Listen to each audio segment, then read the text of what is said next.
والصلاة والسلام على سيد المرسلين اما بعد فاعوذ بالله من الشيطان الرجيم بسم الله الرحمن الرحيم الصلاة والسلام عليك يا رسول الله وعلى آلك واصحابك يا حبيب الله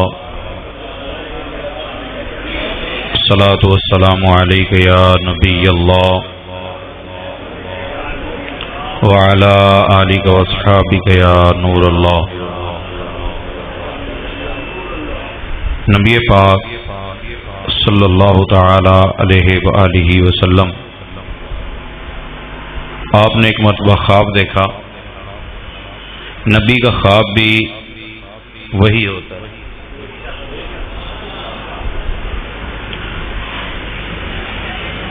آپ نے خواب دیکھا کہ دو فرشتے زمین پر آئے ہیں تو ایک کہتا ہے دوسرے سے کہ ان کا وزن کرو. یعنی نبی پاک صلی اللہ علیہ وسلم کا وزن کسی دوسرے مرد کے ساتھ، تو رسول پاک صلی اللہ علیہ وسلم کا وزن زیادہ ہو گیا. 10 مردوں کے مقابلے میں وزن کیا گیا، سرکار کا وزن پھر بھی زیادہ ہو گیا. 100 مردوں کے مقابلے میں کیا گیا تو تب بھی وزن سرکار کا زیادہ ہو گیا.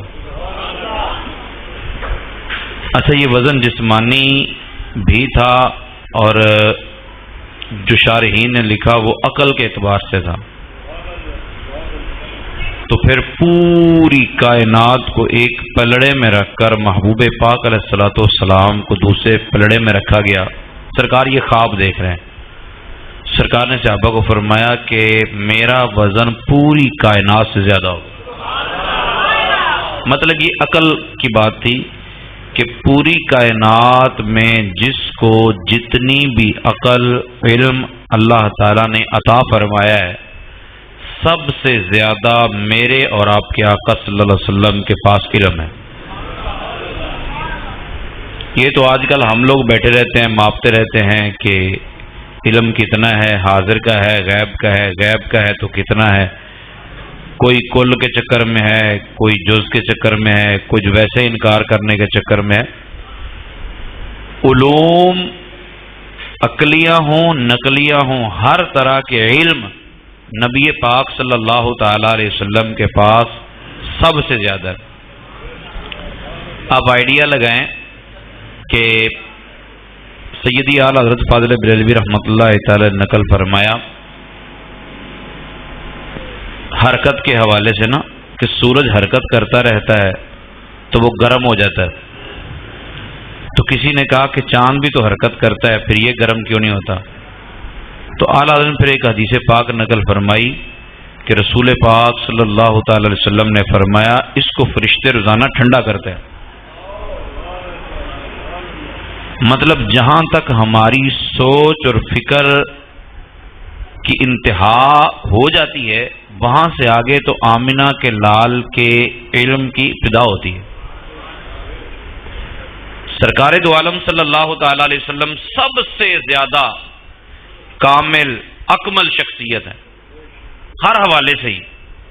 طاقت کے حوالے سے بھی، طاقت کے حوالے سے ایک روایت نبی پاک صلی اللہ تعالی وسلم کی سیرت. بعض لوگ بیٹھے بیٹھے سوچتے نا، اچھا یہ کام جو ہے نا یہ اللہ کے نبی نے صحیح نہیں کیا، یا اللہ کے نبی سے ہو نہیں سکتا تھا. اللہ تعالیٰ محفوظ فرمائے. نبی پاک صلی اللہ علیہ وسلم ایک دفعہ مدینہ شریف سے باہر چلے گئے.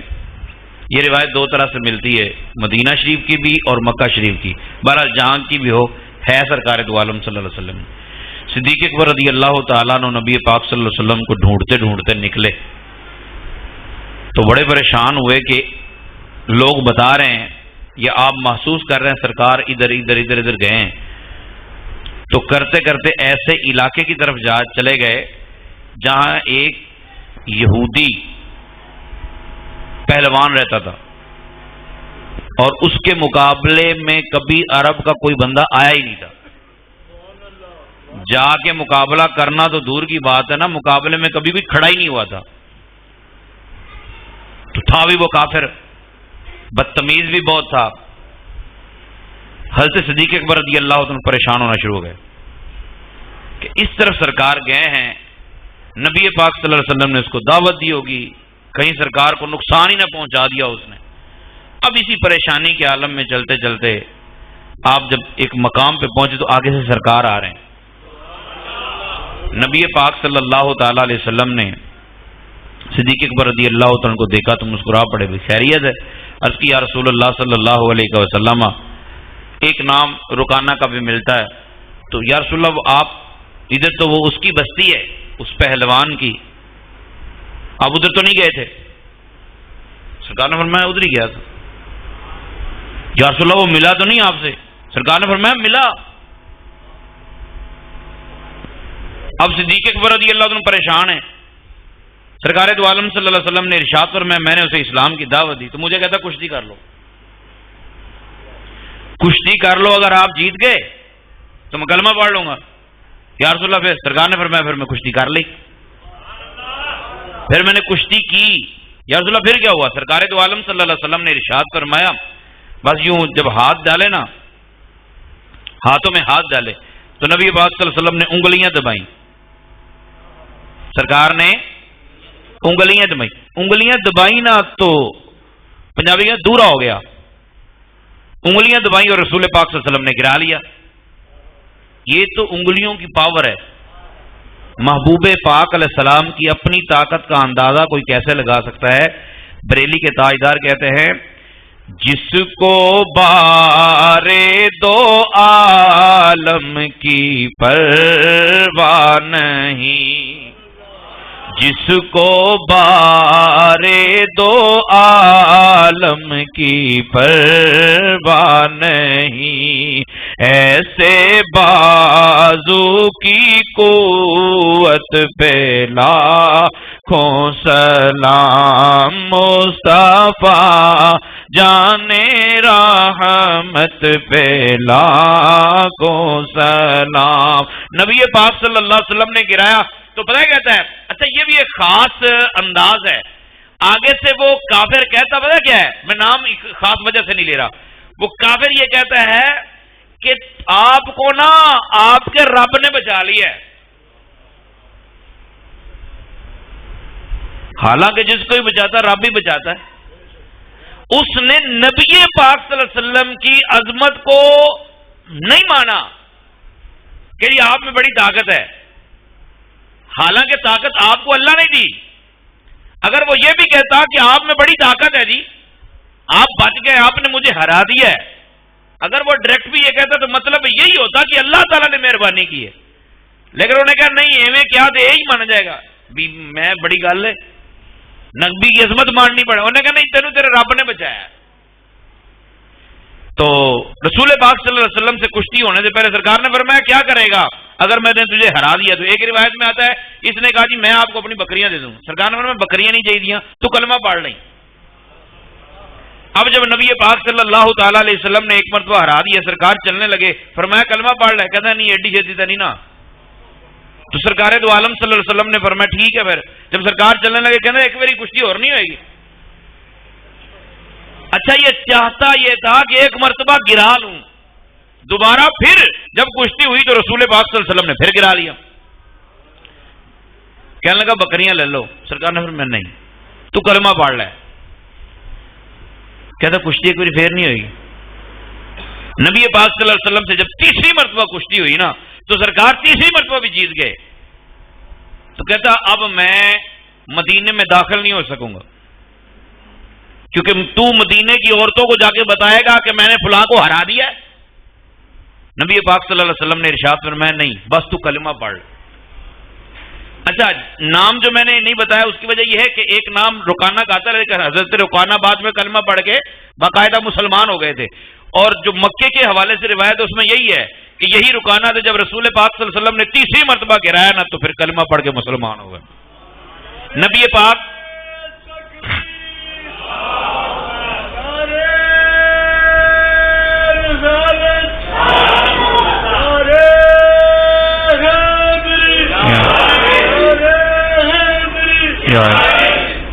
رسول پاک صلی اللہ علیہ وسلم جب کشتی کر کے واپس نکلے نا تو اسی کا ایک لڑکا تھا جو مدینے میں رہتا تھا، اور وہ اتنا جری اور بہادر تھا کہ گائے کی کھال کے اوپر کھڑا ہوتا نا، گائے کی کھال کے اوپر، آپ لوگوں کو اس محلے والوں کو زیادہ آئیڈیا ہوگا، گائے کی کھال کے اوپر کھڑا ہوتا تو 40 بندے اس کھال کو کھینچتے، غصہ نہ کرنا، 40 بندے کھال کو کھینچتے تو کھال پھٹ جاتی، بندہ نہیں گرتا تھا.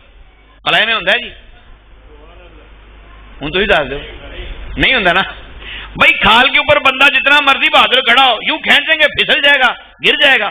تو وہ ایک بندہ کھال کے اوپر کھڑا ہوتا تھا، 40 بندے کھال کو کھینچتے تھے، کھال پھٹ جاتی تھی، اس کو گرا نہیں پاتے تھے. نبی پاک صلی اللہ تعالی علیہ وسلم کے بارے میں کسی نے بتایا تیرے ابیر ہار گئے انہوں کو، کہتا ابیر انہوں وال نہیں آیا ہونا پھر کشتی کرنا. تو نبی پاک صلی اللہ علیہ وسلم کی بارگاہ میں آیا 300 بکریاں لے کر، اور آگے کہنے لگا کہ محمد صلی اللہ علیہ وسلم آپ مجھ سے کشتی کریں گے، آپ مجھ سے کشتی کیجئے، اگر آپ نے مجھے ہرا لیا تو میں آپ کو یہ 300 بکریاں دے دوں گا. سرکار دو عالم صلی اللہ علیہ وسلم نے فرمایا بکریاں نہیں چاہیے، بس تو کلمہ پڑھ لینا. تو کشتی ہوئی، وہ پہلی مرتبہ ہی سرکار نے جب گرا لیا نا، تو پہلی مرتبہ گرتے ہی اس نے کہا اشہد انک رسول اللہ، میں گواہی دیتا ہوں کہ آپ اللہ کے آخری رسول. اچھا کمال کے لوگ تھے، پتہ نہیں انہوں نے کل انما انا بشر مثلکم نہیں پڑھی تھی، یا قرآن پاک کی وہ آیات جو آج بعض احباب ہمیں سنا سنا کے مطمئن کرتے ہیں کہ نبی ہمارے جیسے ہی ہیں. دیکھیں نا میں لیٹ ہوا. اچھا پہلی بات تو یہ ہے کہ میں معذرت چاہتا ہوں کہ میری وجہ سے کچھ تاخیر بھی ہوئی. تو ابھی مطلب میں فون کر رہا تھا تو مولانا عاقب صاحب کی جگہ بندہ تھا جو فون اٹینڈ کر رہا تھا، فون کر رہا تھا. بھائی یاری مصروف نے، شادی بیاہ میں بھی یہی ہوتا ہے کہ ایک بندے نے تو 2-3 باری چیز پوچھ لو، کہتا سارا کچھ میں ہی کرنا ہے. لیکن میرے اور آپ کے آقا صلی اللہ تعالی علیہ وسلم کو پوری دنیا کے خزانے دے کے رب تعالیٰ نے ڈیوٹی یہ لگائی وَأَمَّا السَّائِلَ فَلَا تَنْهَرْ، محبوب جو بھی آپ کی بارگاہ میں مانگنے کے لیے آئے اپنے سے خالی نہیں جانے دینا، جیسا بھی ہو، جو بھی ہو، سوالی جیسا بھی ہو، بس آپ نے اس کی جھولی بھر دینی ہے. یہ رسول پاک صلی اللہ علیہ وسلم کو فرمان تھا. اب دیکھیں میرے اور آپ جیسا بندہ 2-4 ذمہ داریاں لے کے ہی پریشان ہے. جس کو بارے دو عالم کی پرواہ نے، دونوں جہاں کا وزن اللہ نے محبوب کے بازوں پہ ڈال رکھا ہے. جس کو بارے دو عالم کی، جس کو بارے دو عالم کی پرواہ نہیں، ایسے بازو کی قوت پہ لاکھوں سلام. کائنات میں ایک ہی ہستی ہے، ایک ہستی اللہ پاک کے بعد جن کو اللہ تعالیٰ نے کامل اور اکمل بنایا ہے. معصوم عن الخطا انبیاء اور فرشتے ہیں، اور اہل بیت اطہار کو اللہ تعالیٰ نے محفوظ رکھا، صحابہ اکرام کو اللہ تعالیٰ نے محفوظ رکھا، یہ اللہ تعالیٰ نے اپنے ولیوں کو محفوظ رکھا، مگر کامل اور اکمل میرے اور آپ کے آقا صلی اللہ علیہ وسلم کی ذات گرامی. ہمارے ہاں پرابلم کب ہوتی ہے؟ پرابلم اس وقت ہوتی ہے جب ہم اپنے آپ کو، اچھا دونوں سائڈوں پہ غلطی ہے. جب ہمیں دینے کی بات آتی ہے پھر کہتے ہیں اسی ناقص ہاں، اسی تے نکمے لوگ ہاں، تسی تے سمجھدار سی نا. اور جب لینے کی بات آتی پھر کہتے ہیں الحمدللہ اللہ کا شکر ہے، بس کبھی غرور نہیں کیتا. حالانکہ ہونا یہ چاہیے کہ ہم ہر ایک کے بارے میں یہ ذہن میں رکھیں کہ سامنے والا بندہ کامل نہیں ہے، اس سے خطا ہو سکتی ہے، اس سے لغزش ہو سکتی ہے، اور اپنے آپ کو اس اعتبار سے کامل بنانے کی کوشش کرنی چاہیے. خود اپنے لیے یہ نہیں تلاش کرنا چاہیے موقع میرے کو بھی ہو ہی سکتی ہے، نہیں کیڑی گل ہے، پہلے ہی ذہن بنا کے بیٹھا ہے. نہیں، اس کو آپ یوں سمجھ لیں کہ میں یوں عرض کیا کرتا ہوں کہ دوسروں سے امیدیں کم رکھو، دوسروں سے جن کی شادیاں ہو چکی ہیں اللہ تعالیٰ ان کو سلامت با کرامت رکھے، جن کی ہونے والی ہیں اللہ تعالیٰ ان کو بھی شاد و آباد رکھے، جن کی ابھی ہونی ہے ان کو بھی اللہ تعالیٰ سلامت با کرامت رکھے۔ یہ ایک نسخہ ہے، اس پہ غور کرنا ہے۔ اگر آپ کی شادی ہو چکی ہے، آپ پہلے سے اس نسخے پر کار بند ہیں، تو آپ کو محسوس ہو جائے گا کہ بات واقعی ٹھیک ہے۔ الفاظ آگے پیچھے ہو سکتے ہیں، ٹھیک ہے، جملے آگے پیچھے ہو سکتے ہیں، لیکن اگر آپ کا نسخہ یہی ہے تو پھر وارے نیارے دوسروں سے امید کم رکھیں۔ آپ بوڑھے نہیں ہوں گے، اور دوسروں کی امید پر پورا اترنے کی کوشش کریں۔ دوسروں کی امید پر سامنے والے سے امید کم رکھنی ہے، اور خود دوسرے کی امید پر پورا اترنے کی۔ اگر آپ دوسروں سے امیدیں کم رکھیں گے تو بوڑھے نہیں ہوں گے، پرسکون زندگی گزرے گی، اور دوسروں کی امیدوں پر پورا اترنے کی کوشش کریں گے تو انشاءاللہ عز و جل حتی الامکان 99% آپ ہارٹ اٹیک سے بچے رہیں گے۔ یہ سب سے بڑی مصیبت اس وقت پڑتی ہے بندے کو جب بندے کی امیدیں ٹوٹتی ہیں۔ یہ مثالیں کئی مرتبہ پیش کی ہیں اور یہ یاد دہانی کروانی پڑتی ہے ہر مرتبہ۔ ایک بندے نے رات کو سونے سے پہلے پلان بنایا، میں نے صبح فلاں بندے کے پیسے دینے ہیں، 5 لاکھ روپیہ دینا ہے، لاکھوں دے کول پڑھنا، لاکھوں دے کول پڑھنا، لاکھوں دے کول کار کرا کے لو صاحب پورا ہو گیا جی، بھائی ہی سو گئے۔ سویرے پتہ لگا جنہیں کو لاکھ پڑھنا سی انہیں 5000 بھی نہیں دیتا۔ دورہ پڑ گیا نا، پریشانی ہو گئی۔ لوگ دکھ نہیں دیتے، لوگوں سے وابستہ امیدیں بندے کو توڑ دیتی ہیں۔ جتنی امیدیں کم رکھیں گے اتنی آسانیاں رہیں گی۔ آپ کسی بندے پہ امید لگا کے بیٹھے ہیں کہ میرے پر مشکل آئے گی تو فلاں بندہ میرے ساتھ کھڑا ہوگا، وہ بندہ بیچارہ آ ہی نہیں سکیا، تو پھر آپ پریشان ہیں۔ اگر آپ کو امید ہی نہیں ہے پھر کوئی پریشانی نہیں ہوتی۔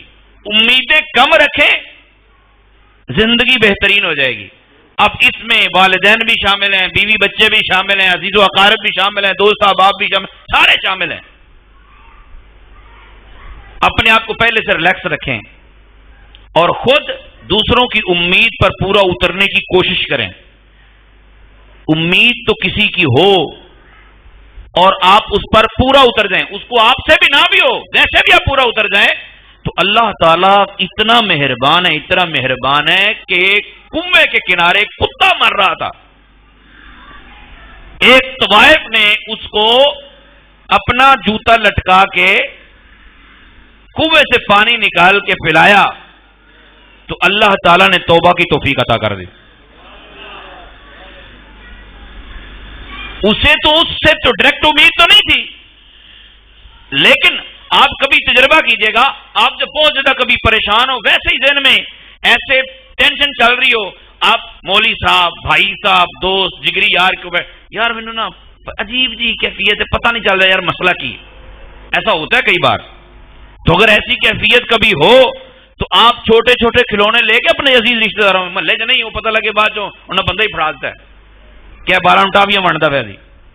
تو اس طرح نہیں، جہاں جان پہچان ہے چھوٹے بچوں کو آپ راضی کر دیں، کھلونے لے کے دے دیں۔ آپ اپنے خاندان میں سے کوئی بہت زیادہ انتہائی غریب آدمی ہے، اس کے ساتھ تعاون کر دیں، اس کو پتہ بھی نہ چلے جائے، آپ اس کے ساتھ تعاون کر دیں، احسان کی صورت نہ بنے، وہ آپ کے سامنے شرمندہ نہ ہو۔ آپ کوشش کر کے دیکھیں، آپ کے دل کو راحت اور سکون اس انداز سے میسر آئے گا کہ آپ کی جو پریشانی پہلے آپ کو پتہ نہیں چل رہا تھا کہ کیوں ہے، اب وہ پریشانی نہیں ملے گی کہ کہاں چلی گئی ہے۔ لیکن دوسروں کی امیدوں پر پورا اترنے کی کوشش کریں گے تب۔ یہاں کمبینیشن سے سارے احباب تشریف فرما ہے، تو ہمارے ہاں کا مطلب اوورآل میں یہ چاہتا ہوں کہ میری بیٹی کی عزت ہو، میں یہ چاہتا ہوں کہ میری عزت ہو، میں یہ چاہتا ہوں کہ میرے بیٹے کی عزت ہو، میں یہ چاہتا ہوں کہ میرے بھائی کی عزت ہو۔ ہم اپنے لیے سب کچھ چاہتے ہیں، دوسرے کی طرف توجہ نہیں ہے۔ آپ اپنے لیے اگر عزت اور احترام چاہتے ہیں تو دوسرے کو عزت و احترام دیں. نبی پاک صلی اللہ تعالی علیہ وسلم کا ارشاد گرامی احب للناس ما تحب لنفسک، دوسرے کے لیے وہی پسند کرو جو اپنے لیے پسند کرتے ہو، تو آسانی ہو جائے گی. دنیا کے اندر آپ جج بن جائیں، آپ دنیا جہان کی کسی مقام پہ کھڑے ہوں، آپ مسئول ہیں، آپ سے پوچھا جائے گا، آپ کے پاس فیصلہ آ جائے، بیٹوں کا آ جائے، بیٹی کا آ جائے، عزیز رشتہ داروں کا آ جائے، کسی بھی قسم کا فیصلہ ہو، بس فیصلہ کرنے کا بہترین انداز یہ ہے کہ آپ اپنے آپ کو اس کی جگہ تصور میں کھڑا کر کے دیکھیں کہ اگر میں اس کی جگہ کھڑا تھا تو میں کیا چاہتا تھا، میری امیدیں کیا تھی کہ میرے بارے میں کیسا فیصلہ ہونا چاہیے. اگر میں چاہتا ہوں کہ مجھے معاف کر دیجیے، کون سی دوسری تیسری مرتبہ غلطی ہوئی ہے، پہلی مرتبہ ہوئی ہے، مجھے معاف کر دیجیے، تو آپ سامنے والے کو معاف کر دیں، کیونکہ آپ آج معاف کریں گے. آج کوئی معاف کرنا اتنا مشکل کام نہیں ہے. آپ آج کسی کی پردہ پوشی کریں گے، آپ آج کسی پر مہربانی کریں گے، آپ آج کسی کے اوپر رحم دلی والا معاملہ کریں گے، اللہ تعالیٰ کل بروز قیامت آپ پر مہربانیاں فرمائے. نوشیرواں بادشاہ کے بارے میں آتا ہے کہ اس کے فوجیوں نے ایک مرتبہ کسی کی گائے پکڑی اور وہ قافلہ جا رہا ذبح کر کے کھا لی. انہوں نے سمجھا کہ آوارہ ہی ہے، تو وہ ایک اماں تھی، اس کی وہ گائے تھی. اماں نے ماحول ایسا دیکھا کہ وہ پل کے اوپر آ گئی. نوشیرواں جب گزرنے لگا، اس نے کہا نوشیرواں تو یہ بتا کہ تو اس پل پر حساب دے گا یا اس پل پر حساب دے گا. تو نوشیرواں نیچے اترا ہے، اس نے کہا کہ اماں اسی پل پر حساب لے لے. تو یہ حکایتیں اس طرح ملتی ہیں، یہ ہمارے رہبری کے لیے ہوتی ہیں. تو سامنے والا کامل نہیں ہوتا. سامنے والا اگر کامل ہے تو پھر آپ کامل ہو جائیں.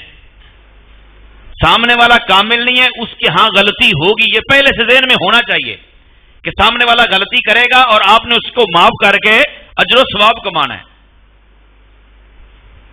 شوہر بیوی کے بارے میں ذہن میں رکھے، بیوی شوہر کے بارے میں ذہن میں رکھے، داماد سسر کے بارے میں، سسرال کے بارے میں، سسرال والے داماد کے بارے میں، سسرال والے بہو کے بارے میں، ہر ایک دوسرے کے بارے میں یہ ذہن بنا کے رکھے کہ سامنے والے سے غلطی ہو سکتی ہے.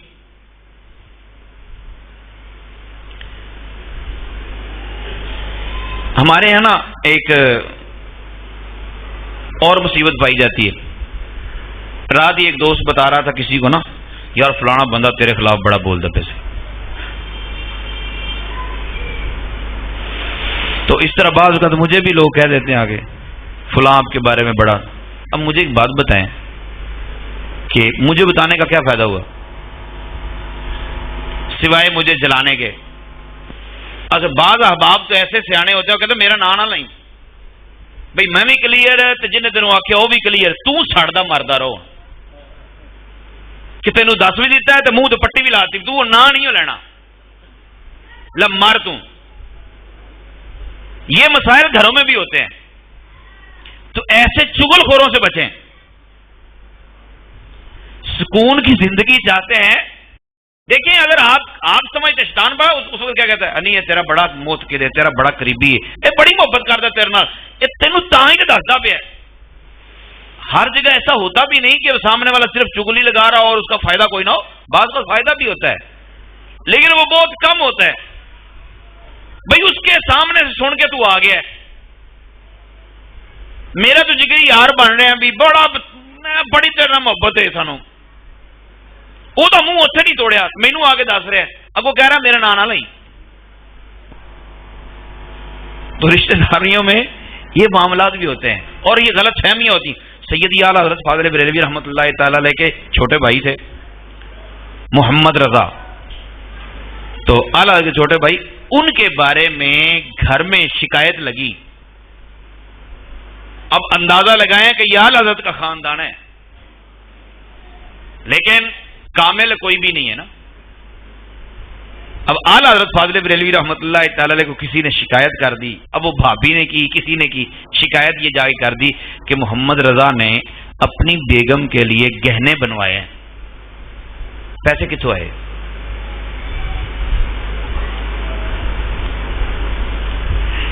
اب اعلیٰ حضرت فاضل بریلوی رحمۃ اللہ تعالی علیہ چونکہ گھر کا سارا سلسلہ جو تھا وہ مولانا حسن رضا خان صاحب علیہ رحمت الرحمان چلاتے تھے.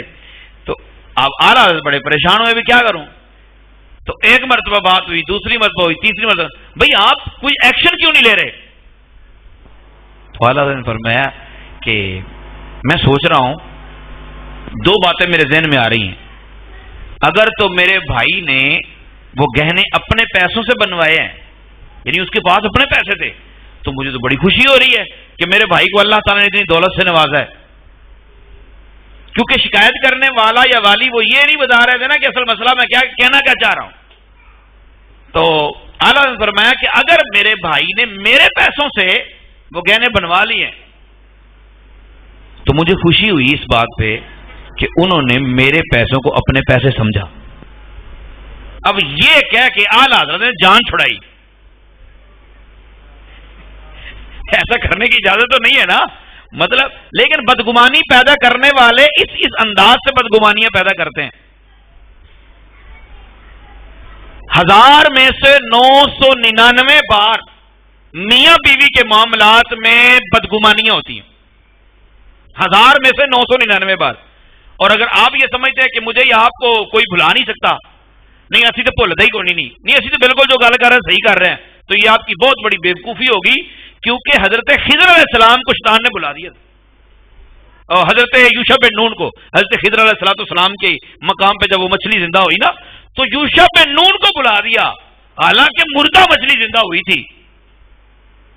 شیطان پورا ٹیلا لگاتا ہے بدگمانی پیدا کرنا.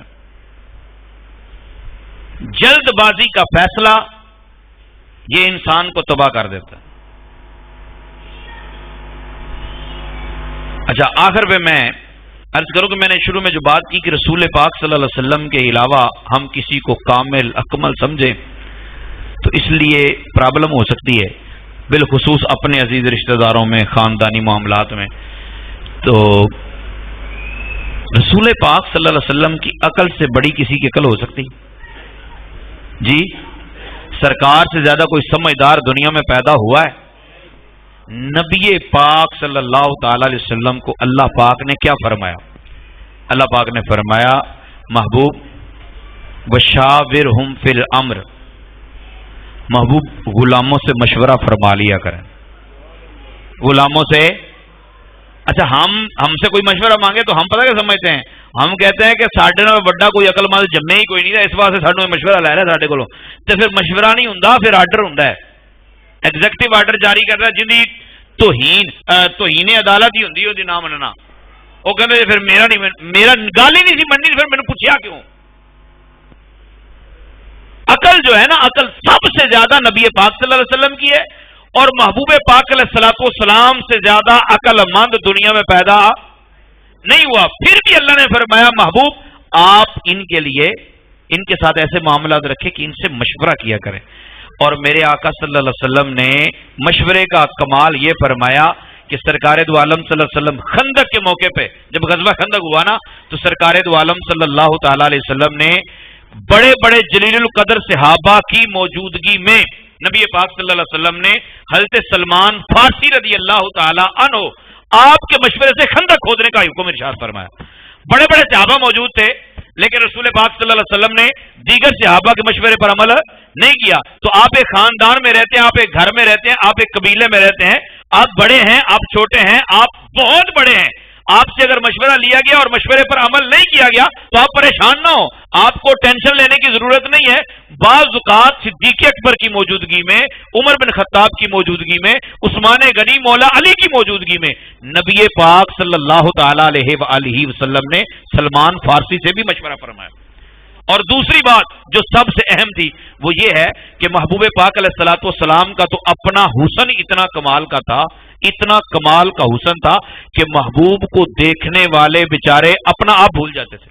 سرکار دو عالم صلی اللہ تعالی علیہ وآلہ وسلم نے, صحابہ کرام نے یہاں تک ارشاد فرمایا کہ ہم جب بھی بھوک لگتی نا تو نبی پاک صلی اللہ علیہ وسلم کے چہرے کی زیارت کرتے تھے, تو اللہ تعالی ہمارے لیے ایسے معاملات کر دیتا تھا کہ اندر سے بھوک ہی مٹ جایا کرتی تھی.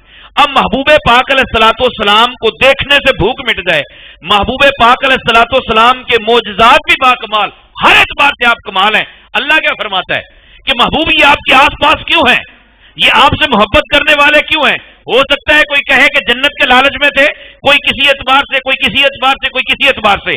نبی پاک صلی اللہ علیہ وسلم کو اللہ تعالیٰ نے ارشاد فرمایا، محبوب یہ جو غلام آپ کے آس پاس پھر رہے ہیں نا، لو کنت فظا غلیظ القلب لانفضوا من حولک، محبوب اگر آپ ترش روح ہوتے نا، آپ کے چہرے کی رنگت سخت سخت ہوتی، آپ ناراض ہوتے، آپ پریشان ہوتے نا، تو یہ آپ کے غلام آپ کے ارد گرد نہیں منڈلاتے، یہ دور ہو جاتے۔ ہمارے ہاں کیسا طریقہ کار ہے کہ امی بالا نو کہہ رہی تھی چپ کر رہے تیرا ابا آ گئی، اب وہ پتہ نہیں ابا ہے کہ ہٹلر ہے، کہ امی اپنے بارے میں تو یہ ذہن بنا رہی کہ پتر میں تو تہاڈے نال بڑی فیور ہاں، بڑی محبت کر رہی، تہاڈی فیور چ رہ رہی ہیں، اور ابا کون ہے؟ میرے پیارے بھائی، اپنے چہرے کی رنگت، آپ کے چہرے کا جو انداز ہے یہ محبت پر ہونا چاہیے۔ رسول پاک صلی اللہ علیہ وسلم نے ارشاد فرمایا، مسکرا کر بات کرنا یہ بھی صدقہ ہے۔ آپ کی توجہ اپنے گھر والوں کی طرف، آپ کی توجہ عزیز و اقارب کی طرف، آپ کی توجہ دیگر احباب کی طرف اس طرح کی ہونی چاہیے کہ آپ جب ان کو دیکھیں تو دل کو سکون پیدا ہو جائے، سامنے والے کو راحت میسر آئے، سامنے والے کی وہ سانس ہی نہ رک جائے کہ اللہ ہی خیر کرے، پتہ نہیں ان کی ہوئے گا۔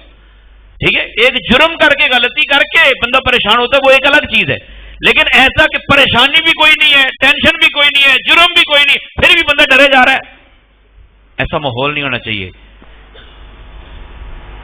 رسول پاک صلی اللہ تعالی علیہ وآلہ وسلم آپ نے ارشاد فرمایا، من صامت نجا، جو چپ رہا اس نے نجات پائی۔ جہاں چپ رہنا بنتا ہو وہاں چپ رہنا ضروری ہے، جو چپ رہا اس نے نجات پائی۔ آپ کسی کو سزا دینا، ہم دنیا میں گالی بھی کسی کو بکتے ہیں نا، ڈنڈا بھی مارتے ہیں تو اس لیے مارتے ہیں کہ یار انہوں پیڑ ہوئے۔ اب آپ میں سے کئی ٹیچر بھی ہوں گے، میں کسی نے نہیں ویندہ پیا بھی کہڑا ٹیچر ہے، نہ مینوں ذہن سے بھی نہیں آ رہا، تو کوئی ٹیچر بھی ہوگا۔ اب ٹیچر چھڑی جب مارتا ہے نا تو اگر منڈا نہیں کر کھڑا رہے وہ پھر زور نہ مارتا ہے، بغیرت میں ماری جن روندا ہی نہیں پیا، مطلب وہ بار بار مارتا ہے، روے تو پھر جان چھٹے ہو دی ورنہ کٹی جائے گا۔ تو ہم کسی کو مارتے ہیں، گالی دیتے ہیں، منہ سے بولتے ہیں، جو بھی کرتے ہیں نا، وہ صرف اس لیے ہوتا ہے کہ اس کو اذیت محسوس ہو، تو اذیت محسوس کروانا ہی مقصد ہے۔ اگر سامنے والے کو اذیت نہیں ہو رہی تو بندے نے کوئی مزہ مزہ نہیں دے آ رہا۔ اب ایک بندہ بولا ہے، انہوں گالاں کڈی جو تو انہوں کی پتہ لگنا ہے، تو اذیت پہنچانے کا ایک طریقہ میں بتا دیتا ہوں۔ سامنے والے کو اپنے اذیت ہی پہنچانی، اور اذیت پہنچا کے ہی اگر دل کو چین ملنا ہے تو وہ اذیت خاموشی بھی ہو سکتی ہے۔ خاموشی کے ذریعے اذیت پہنچا لیں آپ جتنی پہنچانا چاہتے ہیں۔ یہ وہ سزا ہے جو بیان نہیں کی جا سکے گی، یہ وہ سزا ہے جو آگے بتائی نہیں جا سکے گی۔ ہاں جی کی مسئلہ ہے جی، وہ جی میرے نام بولتا نہیں تھا، وہ ہم سے بات نہیں کرتے، وہ یوں نہیں ہوتا ہوئی، تو ٹھیک ہے۔ اور کوئی سزا دینے کی فی الحال اسلام نے بھی جتنی اجازتیں دی تھی نا، وہ اجازتیں بھی اب اس طرح کی کیفیت میں نہیں رہیں۔ اگر آپ کسی کو سزا دینا چاہتے ہیں تو خاموشی کی سزا دیں بس۔ اب آپ بولیں گے جی ہم خاموشی کی سزا دیں، سامنے والے کو کچھ ہوگا ہی نہیں، تو پھر دھیان سے سنیں میری بات۔ جہاں آپ کی خاموشی اثر نہیں کرتی نا، جہاں آپ کی خاموشی اثر نہیں کرتی، وہاں آپ کے چیخنے سے بھی کچھ نہیں ہونے والا، آپ چیخ چیخ کے مر جائیں گے، کچھ نہیں ہونا۔ اللہ نے دو کان دیتے نے، سارے نے پتہ لگے کدلی دیتے نے، ادھر سننا ادھر کاٹ دینا بس۔ تو خاموشی، قبرستان جاتے لوگ کیوں ڈرتے ہیں؟ خاموشی کی وجہ سے۔ بہت سارے لوگوں سے آپ کبھی تجربہ کر لیجیے، آپ خاموش رہنا شروع کر دیجیے، لوگ ویسے ہی ڈرنا شروع ہو جائیں، بھائی خیر ہے گی۔ تو خاموشی کی سزا اگر کسی کو دینا چاہتے ہیں، ورنہ سزا دینا کوئی ضروری تو ہے نہیں، آپ خاموشی کی سزا دیں، یہ وہ سزا ہے جس کا آپ کو بھی فائدہ ہے، سامنے والے کو بھی فائدہ ہے، اور یہ خاموشی والی سزا یہ انسان کی تربیت کرتی ہے۔ تو نبی پاک صلی اللہ تعالی وسلم کامل بھی ہیں، اکمل بھی ہیں، اس کے باوجود محبوب مشورہ بھی کرتے تھے، اس کے باوجود محبوب مشورہ مانتے بھی تھے، اس کے باوجود نبی پاک صلی اللہ علیہ وسلم کو اللہ پاک نے فرمایا محبوب اگر آپ سخت مزاج ہوتے تو یہ آپ کے غلام آپ کے آس پاس نہیں ہوتے۔ اسی کہنے اسی تو جیڑی گل سچی ہوئے منہ تے کر دی دی، بہت چنگا کام کرنا ہے بھائی تو، اگر ہر سچی بات منہ پہ کر دینا ہی ضروری ہوتا تو غیبت حرام نہیں ہوتی، کئی باتیں چھپانے کا بھی حکم ہے۔ تو بہرحال اپنی زندگی کو بہتر سے بہترین بنانے کا ایک طریقہ ہے، وہ یہ ہے کہ محبوب پاک علیہ الصلوۃ والسلام کی اداؤں کو اپنایا جائے۔ محبوب پاک علیہ الصلوۃ والسلام جس طرح مسکرا کے لوگوں سے بات کرتے تھے اس طرح مسکرا کے دوسروں سے بات کی جائے، محبت سے پیش آیا جائے، اور اگر کہیں سزا دینا کسی کو مقصود ہو تو پھر خاموشی کی سزا دی جائے۔ الحمدللہ ثم الحمدللہ ہم نے تو اپنی مسجد میں یہ سلسلہ شروع کر دیا ہے، ہر جمعے والے دن جمعے سے لے کر عصر تک ایک کمیونٹی سینٹر کا آغاز کیا ہے وشاورہم فی الامر کے تحت، کہ ہمارے ہاں بعد میں جا کے پوچھتے ہیں مولوی صاحب انج ہو گیا انج ہو گیا انج ہو گیا ان کی کریے، تو میرے پیارے آپ پہلے آ کے پوچھیں کہ کیا کرنا چاہیے، بہتر سے بہترین زندگی ہو جائے، بہتر سے بہترین زندگی ہو جائے، نبی پاک صلی اللہ تعالی علیہ وسلم کے غلاموں کو بتانا نہ پڑے۔ ہمارے معاشرے کے افراد تو باہر جاتے ہیں تو باہر پریشانی، یہ جہاں بھی بیٹھتے ہیں ان سے لوگ گھن کرنا شروع ہو گئے کہ یار یہ کیسے زندگی گزارتے ہیں، ایک دوسرے کے ساتھ مخلصی نہیں ہے۔ جبکہ نکاح شادی یہ بہت بڑی اللہ پاک کی نعمت ہے اور اللہ پاک کی رحمت ہے۔ ہمارے عاقب بھائی عمیر بھائی، اللہ تعالیٰ ان دونوں کو سلامت با کرامت رکھے، ان کی شادیاں ہیں، دعا ہے اللہ تعالیٰ ان کی شادی کو خانہ آبادی میں تبدیل فرمائے، ان کے معاملات میں آسانیاں ہی آسانیاں پیدا فرمائے، کیونکہ ہم ہر کام کو پہلے سیکھتے ہیں پھر کرتے ہیں، ٹھیک ہے۔ یہ شادی والے معاملات پہ تھوڑی سی سخت گفتگو بھی ہوئی، اور یہ ایسی ہی باتیں ہوتی شادی کے موقع پہ، تو جو میں نے گفتگو کر دی ہے یہ کسی خاص بندے کے لیے نہیں ہوتی، یہ میرے لیے بھی ہے آپ کے لیے بھی ہے، ورنہ جڑے بابے تانگ نے نا، بابے سے مراد ویسے ہی تسی کسی کو بہ کے انہوں نے کہنا یہ لڈو جن نے کھادا وہ بھی پچھتایا، جنہیں نہیں کھادا وہ بھی پچھتایا، یہ صاف بکواس ہے، سچی بات کوئی نہیں ہے۔ حقیقت یہ ہے کہ شادی ایک بہترین اللہ تعالیٰ کی طرف سے تحفہ ہے، جن کی ہو چکی ہیں اللہ تعالیٰ سلامت شاد و آباد رکھے، جن کی نہیں ہوئی اللہ تعالیٰ نیک صالح رشتے عطا فرمائے۔ بس ان کو گزارنے کا طریقہ بہترین نہیں ہوتا ہم سے، اگر گزارنے کا بہترین طریقہ آ جائے، ہم دوسرے کے لیے جگہ اور دوسرے کے لیے وسعت قلبی وسعت ذہنی رکھیں تو انشاءاللہ عز و جل پھر آسانیاں ہو جائیں گی۔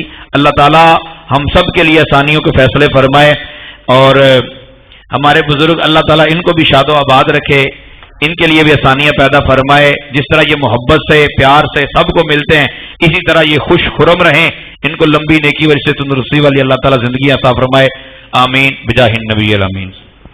مولانا محمد مبارک وسلم وصلی علیہ الہ العالمین، نبی پاک صلی اللہ تعالی علیہ وآلہ وسلم کے توسط سے جو کچھ پڑھا گیا سنا گیا، تبرک کا اہتمام سب تیری بارگاہ میں پیش کرتے ہیں، قبول و منظور فرما۔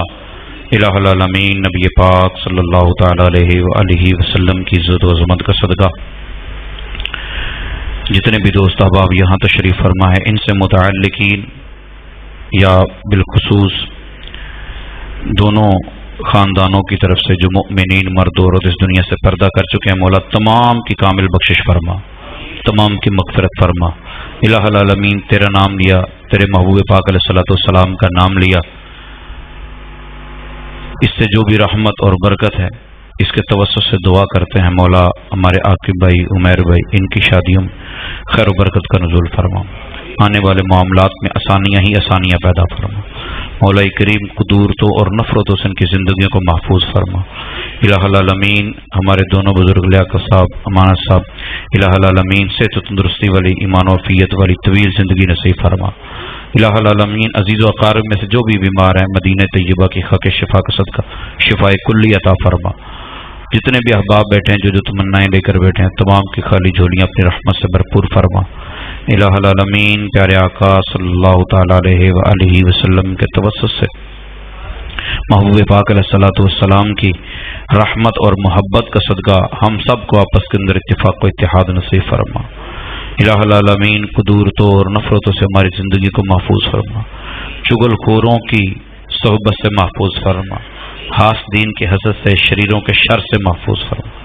الہ العالمین پیارے آقا صلی اللہ تعالی علیہ وسلم کی شادیوں کا واسطہ، حسنین کریمین کے آپس کی زندگی کے تعلقات کا واسطہ، مولا ان ہمارے بھائیوں کو بھی آپس کے اندر اتفاق و اتحاد نصیب فرما، آنے والے معاملات میں آسانیاں ہی آسانیاں پیدا فرما، جن بہن بیٹیوں کے بھائیوں کے رشتے نہیں اور نیک صالح رشتے عطا فرما، جن کی شادیاں ہو چکی ہیں ان کے گھروں کو امن و امان کا گہوارہ بنا دے، مولا جو مانگا وہ بھی عطا فرما، جو نہیں مانگ سکے الہ العالمین ہمارے لیے بہتر ہے وہ بھی عطا فرما۔